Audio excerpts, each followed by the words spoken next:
Student, हम आपके लिए लेके आए हैं विषय हिंदी कक्षा 10वीं का प्रश्न पत्र।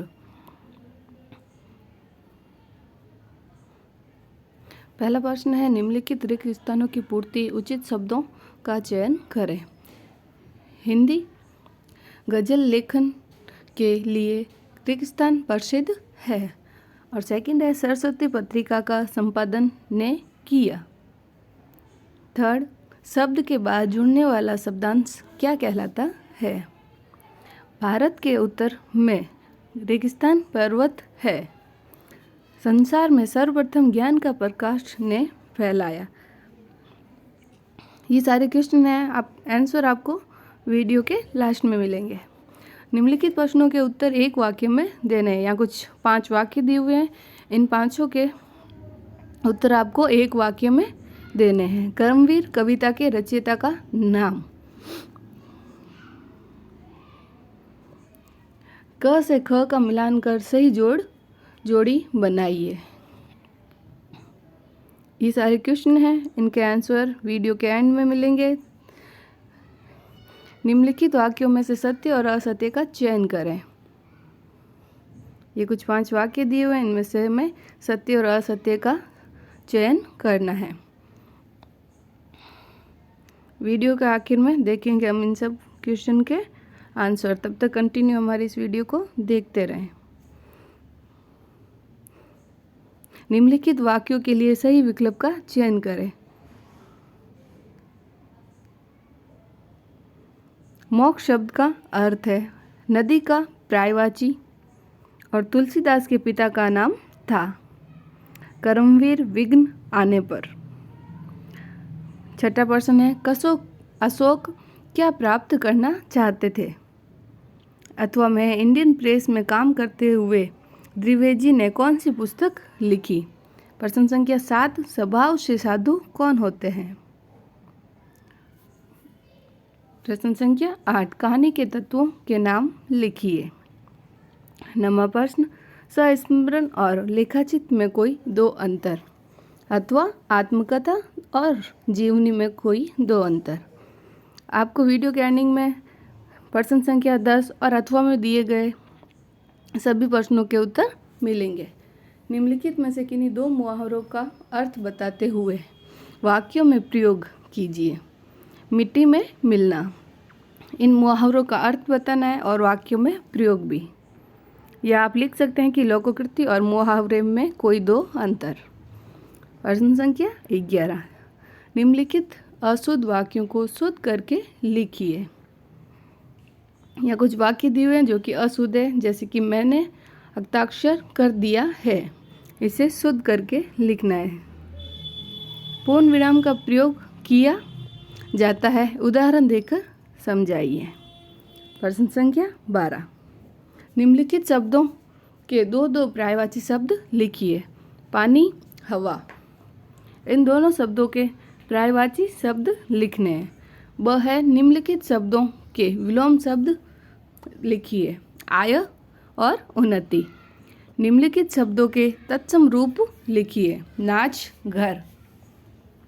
निम्नलिखित शब्दों के तद्भव शब्द लिखने हैं। स्वर्ग के और दूध के।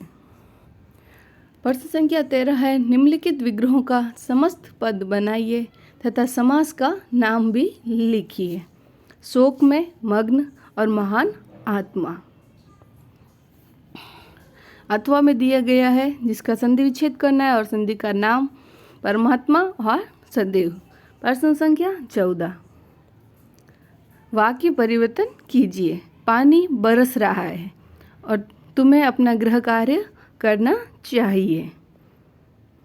प्रश्न संख्या 15, देशज शब्द किसे कहते हैं, उदाहरण देकर समझाइए।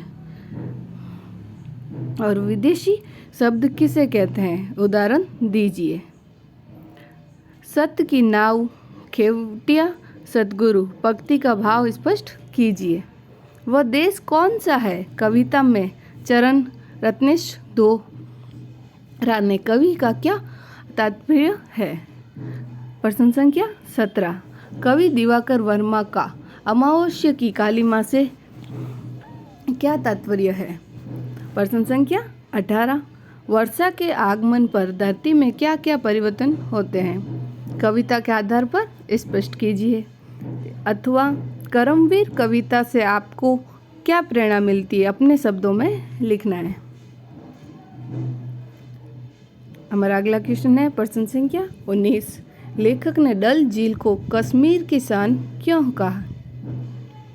और प्रश्न संख्या 20 है अर्थव्यवस्था ने मानव जीवन को किस प्रकार प्रभावित किया, अपने शब्दों में लिखिए। सूखी डाली एकांकी का केंद्रीय भाव स्पष्ट करें। अथवा आप लिख सकते हैं अशोक ने कौन सी प्रतिज्ञा की थी, पाठ के आधार पर आपको बताना है। प्रश्न संख्या 22 अरविंद दिव्य संस्कारों के धनी थे, स्पष्ट करें। प्रश्न संख्या 23 तुम्हारी विरासत कविता हमें क्या संदेश देती है, जलता हुआ प्रश्न चिन्ह किसे कहा गया है।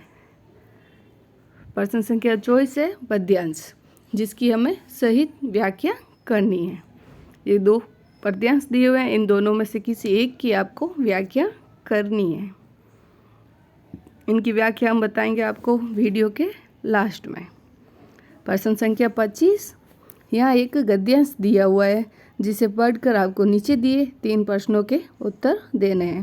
पहला प्रश्न है आजकल अंग्रेजी पढ़कर लोग क्या भूल जाते हैं। सेकंड है उपयुक्त गद्यांश का सरेंश लिखिए। थर्ड है उपयुक्त गद्यांश का उचित शीर्षक क्या होगा।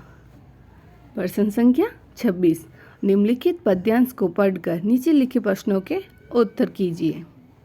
ये एक पद्यांश दिया हुआ है।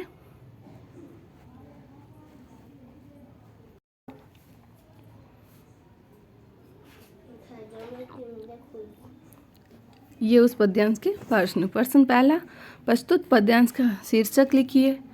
सेकंड है मोहर अपनी प्रशंसा किस प्रकार व्यक्त करता है। ये उस पद्यांश के प्रश्न है, पद्यांश को पढ़कर इन सब के आंसर देने हैं।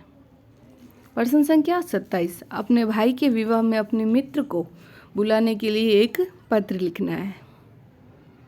प्रश्न संख्या 28 निम्नलिखित में से किसी एक विषय पर 200 से 250 शब्दों में निबंध लिखना है। जिस एक विषय पर आप निबंध लिख रहे हैं उसे के अलावा बाकी किसी में से भी 5 निबंध में से किसी एक की आपको रूपरेखा लिखनी है। ओके फ्रेंड्स, तो ये थे हमारे सारे प्रश्न। अब हम देखेंगे इनके आंसर। ये है हमारे पहले प्रश्न के आंसर।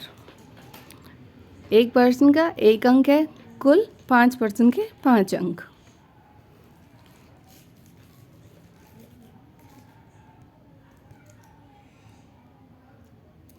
ये हमारा सेकंड क्वेश्चन, ये उसका आंसर। ये भी एक नंबर का है और 5 नंबर के।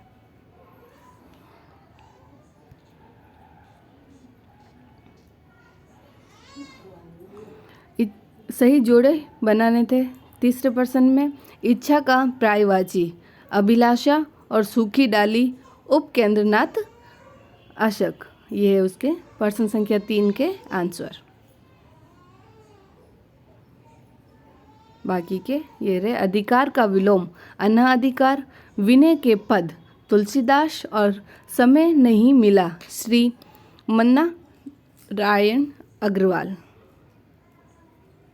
प्रश्न संख्या 4 जिनके शब्दों को हमें वाक्य को सत्य और असत्य का चयन करना था। ये है प्रश्न संख्या 4 के आंसर।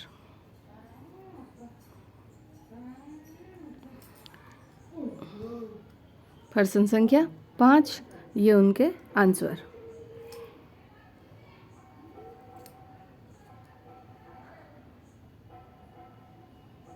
प्रश्न संख्या 6 का आंसर अशोक संपूर्ण पृथ्वी को जीतना चाहते हैं, वे विश्व विजयी सम्राट बनना चाहते थे। ये प्रश्न संख्या 6 2 नंबर का है।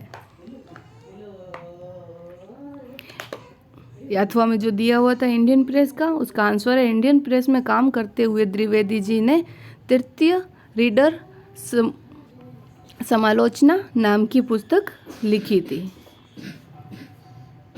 प्रश्न संख्या 7 का आंसर है ये आपके सामने, और ये अथवा में जो प्रश्न था उसका,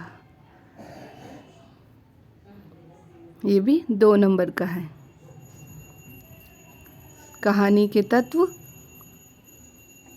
प्रश्न 8 के आंसर, ये भी 2 नंबर का है। नाटक के तत्व, अथवा में जो क्वेश्चन था, कथानक, पात्र और चरित्र चित्रण। संक्लित्य, अभिनित्य, संवाद, भाषा शैली, देश काल वातावरण और उद्देश्य।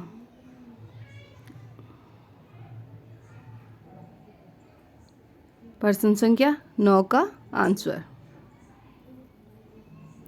संस्मरण व लेखाचित्र में अंतर। संस्मरण किसी महान व्यक्ति या घटना के संबंध में लिखा जाता है, जबकि लेखाचित्र किसी भी व्यक्ति, वस्तु या घटना का चित्रण होता है। संस्मरण में चिंतन की गहराई होती है और रेखाचित्र के शब्द में चित्रों का महत्व होता है। ये आत्मकथा और जीवनी में अंतर। प्रश्न संख्या 9 के अथवा में जो क्वेश्चन था उसका आंसर।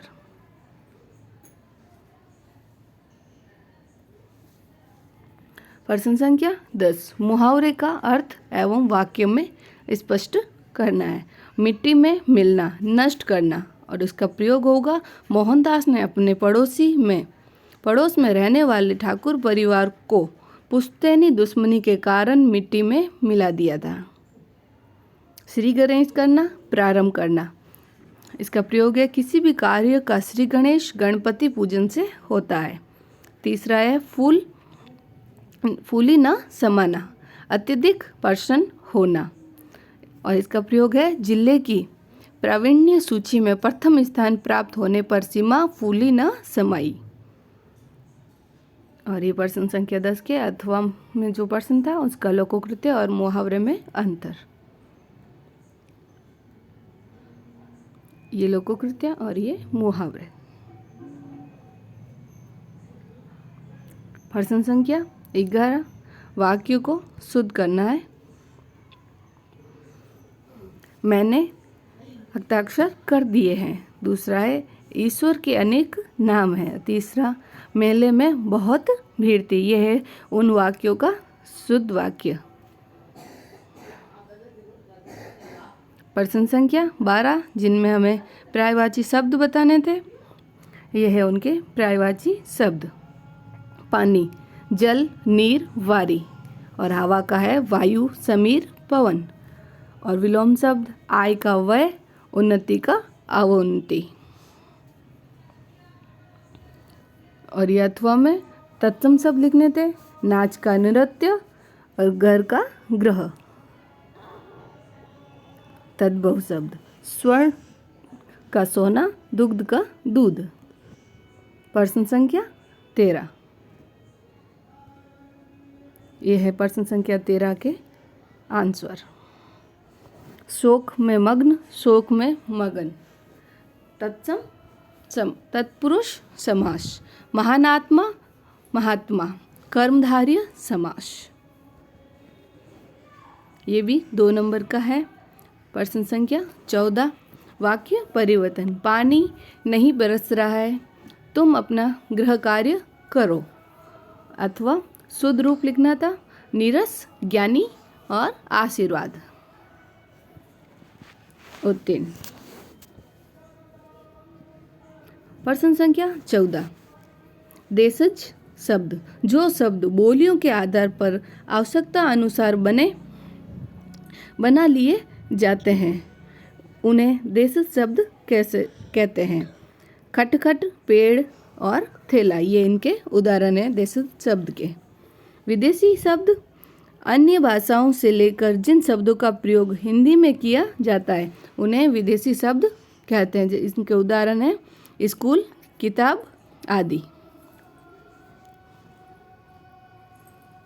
प्रश्न संख्या 16, मीराबाई के अनुसार सत्य की नाव खेने वाला सत्य गुरु ही होता है। उनके द्वारा ही सत्य पर चलने का मार्ग दिखाया जाता है। संसार की कठिनाइयाँ भी सतगुरु के द्वारा ही पार करने में मीरा समर्थ हो सकी है।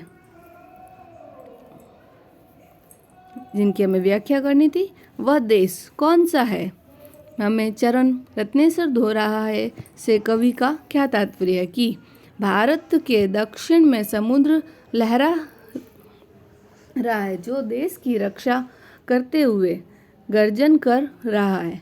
भारत देश को माँ का दर्जा प्राप्त है, अतः सागर के द्वारा चरण धोने से आशय भारत माता का सम्मान करने से है। ये 3 नंबर का है। अगर आप उनकी व्याख्या इसी तरह करेंगे तो आपको पूरे नंबर प्राप्त होंगे। यह है प्रश्न संख्या 17 का आंसर। ये भी 3 नंबर के हैं। प्रश्न संख्या 18 का आंसर।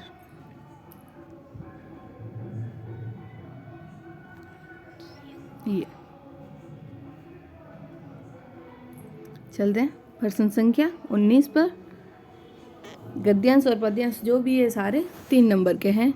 लेखक ने डल झील को कश्मीर की शान कहा है क्योंकि जैसे ही वह पहाड़ी से उतरकर सड़क पर आया तो सामने डल झील में तैरते बाग, बाजार और उनके चारों ओर की पहाड़ियों के निराले दृश्य बड़े ही मनोहारी दिखाई दे रहे थे।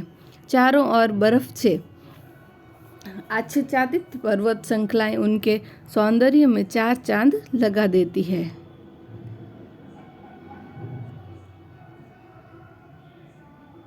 प्रश्न संख्या 20 का आंसर।